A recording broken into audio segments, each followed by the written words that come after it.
7h-9h, les matins de France Culture. Guillaume Erner. La question du jour, jeudi dernier, le Parlement européen a adopté une résolution critique contre le Maroc, et elles sont rares, au sujet de la détérioration de la liberté de la presse dans le pays. Difficile de ne pas l'inscrire dans le sillage du Maroc Gate, une affaire présumée de corruption.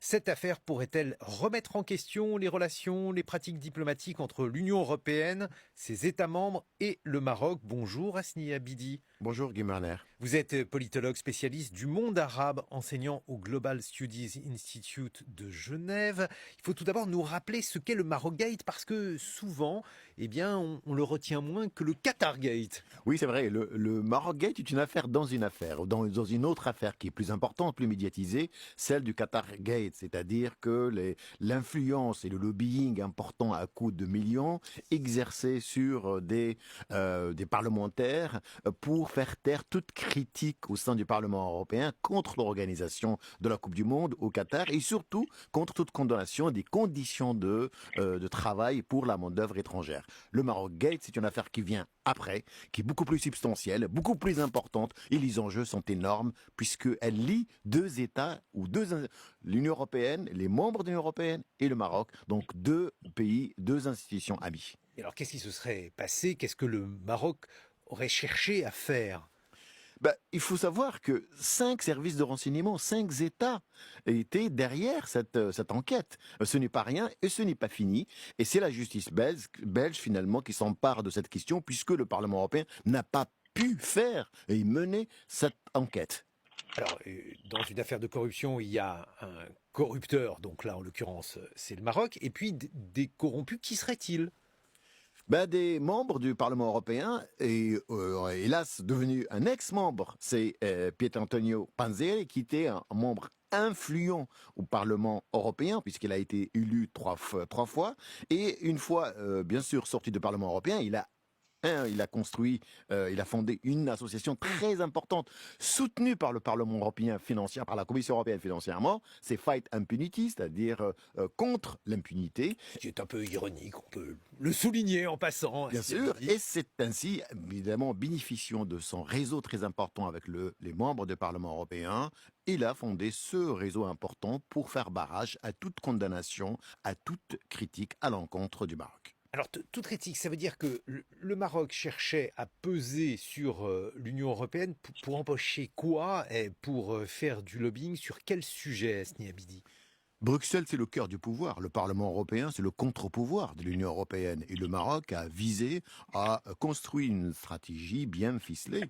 Et il faut revoir les archives du Parlement européen. Le Maroc a échappé à toute grande condamnation, disons, depuis 25 ans, sur des questions très importantes. Par exemple, les libertés de la presse, l'attribution de prix Sakharov à une militante de Sahara occidental qui lui a échappé presque parce qu'il y avait un vote contre justement l'attribution à cette femme, une condamnation contre l'usage abusif du Pegasus, ce logiciel israélien qui a visé 100 000 personnes, 100 000 téléphones, y compris le président de la République française, et évidemment d'autres questions concernant par exemple la question de la pêche, puisque la Cour européenne a interdit l'arrivée des produits venant d'un territoire contesté ou colonisé, et donc plusieurs affaires, plusieurs dossiers, quand même où le Maroc a eu le dernier mot. peut-être faudrait-il d'ailleurs rappeler pourquoi le Sahara occidental, d'abord peut-être en quelques mots, en quoi le Sahara occidental est aujourd'hui une vraie question, notamment pour le Maroc, et pourquoi c'est un sujet clivant entre le Maroc et l'Union européenne. Pour le Maroc, le Sahara occidental, c'est la mer des batailles. C'est l'objectif principal de la diplomatie marocaine. Le roi, dans son discours, disait que le Sahara occidental, c'est le prisme dans lequel le Maroc va choisir ses amis. C'est important puisque le Maroc revendique sa souveraineté totale sur ce territoire qui est occupé par l'Espagne jusqu'en 1975. Donc ça, c'est un élément très important. Qui aujourd'hui est donc Algérie. Et qui, bien sûr, aujourd'hui, il est contesté. Le Maroc a une souveraineté importante. C'est une grande partie de ce territoire. Et une infime partie échappe. Évidemment, le Polisario qui revendique ce mouvement de libération est soutenu par l'Algérie. Mais alors, dans ces conditions, ce choix, cette bataille pour le Maroc, elle est symbolique, elle est territoriale, elle relève des richesses du Sahara occidental. En quoi cela consiste-t-il? Elle est multiforme, c'est pourquoi elle est très importante, cette influence et ce lobbying marocain de celui du Qatar, parce que entre l'Union européenne et Rabat, il y a une divergence importante. Pour l'Union européenne, il faut plutôt soutenir la position des Nations Unies. Pour le Maroc exige et demande de ses partenaires, puisque le Maroc est un pays ami pour l'Union européenne, il a des atouts très importants, et c'est ça qui embarrasse finalement le Parlement européen. Il embarrasse aussi la Commission européenne, il embarrasse tous les chefs européens, parce que le Maroc mais évidemment, a des atouts très importants. La lutte contre l'immigration, bien sûr, l'échange d'informations concernant les djihadistes, et cette proximité. Le Maroc bénéficie du statut le plus avancé. Un seul chiffre. Le Maroc de 2022 jusqu'à 2027 bénéficie à peu près de 500 millions de dollars, presque 100 millions par année d'aide directe de l'Union européenne. Le Maroc veut une reconnaissance de toute l'Union européenne de la marocanité du Sahara, ce que l'Union européenne essaye tout de même d'éviter. Mais alors, là aussi, ce qui est important, Hasni Abidi, dans ce contexte-là, c'est que le Maroc, par rapport à ses voisins, l'Algérie, qui est un pays extrêmement fermé, une dictature plutôt opaque, la Tunisie, qui est en proie à de nombreux mouvements, la Libye, bref, on a une certaine mansuétude à l'Union européenne vis-à-vis du Maroc, tout simplement parce que ce pays est aujourd'hui un pays sur lequel on peut s'appuyer, alors que d'autres pays dans la région sont peut-être soumis à des questions internes beaucoup plus problématiques. Oui, c'est pourquoi l'Union européenne, en plein débat sur cette Qatargate, l'Union européenne a dépêché son ministre des Affaires étrangères, Joseph Borrell, pour aller à Rabat et discuter avec les responsables marocains.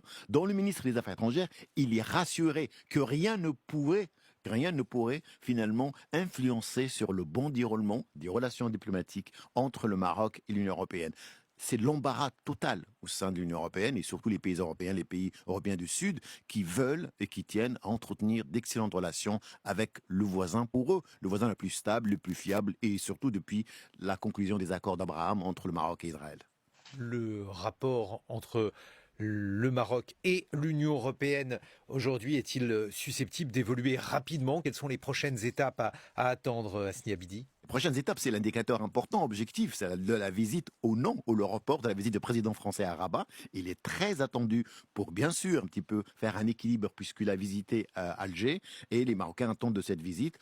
Il y a un problème, c'est qu'il y a des attentes marocaines en matière justement de reconnaissance de la souveraineté du Maroc. La France hésite à franchir ce cap.